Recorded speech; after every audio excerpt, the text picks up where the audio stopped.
കളിക്കളത്തിലെ പരിക്കുകളെ ഇനി പേടിക്കേണ്ട. എല്ലാവിധ സ്പോർട്സ് ഇഞ്ചുറികൾക്കുമുള്ള സമഗ്ര പരിഹാരം ഇവിടെയുണ്ട്. ABC orthopaedic hospital, near Kairali theatre, Calicut road, Manjeri. ഇടതുഭരണത്തിൽ തൊഴിൽ മേഖല തകർന്നെന്നും പൊതുമേഖലാ സ്ഥാപനങ്ങളുടെ പ്രോഗ്രസ് റിപ്പോർട്ട് എടുത്താൽ സ്ഥിതി ദയനീയമാണെന്നും പ്രതിപക്ഷ നേതാവ് VD സതീശൻ മഞ്ചേരിയിൽ INTUC സംസ്ഥാന നേതൃ ക്യാമ്പ് ഉദ്ഘാടനം ചെയ്ത് സംസാരിക്കുകയായിരുന്നു അദ്ദേഹം.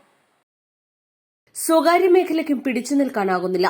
UDF കാലത്ത് KSRTCയിൽ 47,000 തൊഴിലാളികളുണ്ടായിരുന്നു. ഇത് 22,000 വെട്ടിച്ചുരുക്കി. ഇഷ്ടക്കാരെ മാത്രം തൊഴിലിന് പരിഗണിക്കുകയാണ്. KSEBയുടെ നഷ്ടം 45,000 കോടിയിലേക്ക് എത്തിച്ചതാണ് വൈദ്യുതി ബോർഡിന്റെ നേട്ടം. സിവിൽ സപ്ലൈസ് വകുപ്പ് അടച്ചുപൂട്ടലിന്റെ വക്കിലാണ്. വിലക്കയറ്റം നിയന്ത്രിക്കാൻ സർക്കാരിന് സാധിക്കുന്നില്ല. ഭക്ഷ്യസാധനങ്ങളില്ല. ബ്യൂറേജ് കോർപ്പറേഷന്റെ അലമാര മാത്രമാണ് നിറഞ്ഞു നിൽക്കുന്നത്. നിലമ്പൂരിൽ UDFും LDFും രാഷ്ട്രീയ പോരാട്ടമാണ്. ഇത് സെമി ഫൈനലാണ്. ഫൈനലിലേക്ക് UDF കുതിച്ചു കയറുമെന്നും അദ്ദേഹം പറഞ്ഞു. അതിനുശേഷം പിന്നീട് എനിക്ക് തോന്നുന്നു കേരളത്തിലെ പൊതുമേഖല, കേന്ദ്ര സംസ്ഥാന പൊതുമേഖലാ സ്ഥാപനങ്ങളിലും സ്വകാര്യ വ്യവസായശാലകളിലും ഏറ്റവും കൂടുതൽ യൂണിയനുകളുള്ള ഒരാളായി ഞാൻ മാറി. ഞാൻ ആരോടൊന്നും പറയാറില്ല, പലർക്കും അത് അറിയില്ല.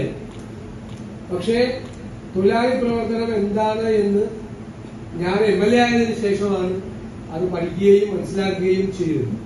ഇന്നിപ്പോ നിരവധി സ്ഥാപനങ്ങളിൽ 10-20 വർഷമായിട്ടിരിക്കുകയാണ്.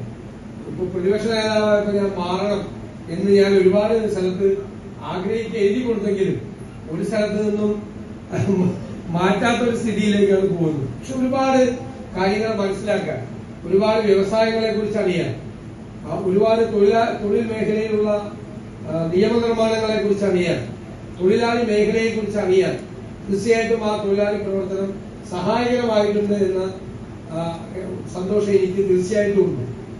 നമുക്കിന്ന് വളരെ ഒരു പ്രധാനപ്പെട്ട പ്രശ്നം എന്ന് പറയുന്നത് ആരും ശ്രദ്ധിക്കാതെ പോകുന്ന INTUC അതിന്റെ ഉത്തരവാദിത്വം ഏറ്റെടുത്ത് കേരളത്തിന്റെ പൊതുമണ്ഡലത്തിൽ എത്തിക്കേണ്ട ഏറ്റവും പ്രധാനപ്പെട്ട വിഷയം കേരളത്തിന്റെ തൊഴിൽ മേഖല തളരുകയാണ് എന്ന് മാത്രമല്ല തകരുകയാണ് എന്ന് പറയുന്നതാണ് യാഥാർത്ഥ്യം. നിങ്ങൾ ഓരോ സെക്ടർ എടുത്തു നോക്കി പൊതുമേഖലാ സ്ഥാപനങ്ങൾ ഈ വലിയ വാഗ്ദാനമൊക്കെ പറയുന്നെങ്കിലും ഓരോ വർഷത്തെയും പൊതുമേഖലാ സ്ഥാപനങ്ങളുടെ പ്രോഗ്രസ് റിപ്പോർട്ട് പരിശോധിച്ചാൽ കഴിഞ്ഞ നിരവധി വർഷക്കാലമായി കേരളത്തിലെ പ്രധാനപ്പെട്ട പൊതുമേഖലാ സ്ഥാപനങ്ങൾ തകർച്ചയിലേക്കാണ്. നഷ്ടത്തിലായിട്ടാണല്ലോ അവസരം. എത്ര സ്ഥാപനങ്ങളാണ് കൂട്ടിയത്? ഇപ്പൊ കെല്ല് അല്ലെ, കെൽക്ക് വലിയ പ്രതിസന്ധിയിലാണ്. ഒരുപാട് സ്ഥാപനങ്ങൾ ഓരോ വർഷവും എന്ന രീതിയിൽ കൂട്ടിക്കൊണ്ടിരിക്കും. സംസ്ഥാന പ്രസിഡന്റ് R ചന്ദ്രശേഖരൻ അധ്യക്ഷനായി. KPCC working president AP Anilkumar, Malappuram ജില്ലാ പ്രസിഡന്റ് VP ഫിറോസ്, സംസ്ഥാന ജനറൽ സെക്രട്ടറിമാരായ VJ ജോസഫ്, PJ ജോയ്, മുൻ MP C Haridas, NA Karim, Thampi Kannadan, doctor MP Padmanabhan, S Pradeep Kumar, Manoj Dani, VV Saseendran, Krishnaveni Sharma, PD Srinivasan, T Ushakumari, Karthik Sasi എന്നിവർ പ്രസംഗിച്ചു. East live, Manjeri.